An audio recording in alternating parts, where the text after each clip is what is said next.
اوطاق کے لیے جاوید گل صاحب نے ایک غزل کا انتخاب کیا۔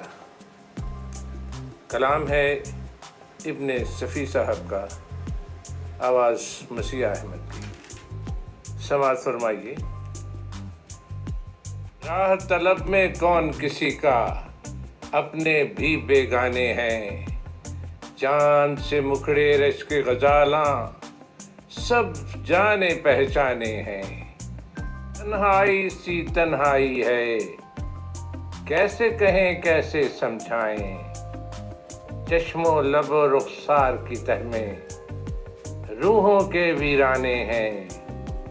یہ تلاش حسن و حقیقت کس جا ٹھہریں جائیں کہاں، چمن میں پھول کھلے ہیں، صحرا میں دیوانے ہیں۔ سہارے کیا راس آئیں، اپنا سہارا ہے ہم آپ، خود ہی صحرا خود ہی دیوانے، شمع نفس پروانے ہیں۔ بالآخر تھک ہار کے یارو ہم نے بھی تسلیم کیا، اپنی ذات سے عشق ہے سچا، باقی سب افسانے ہیں۔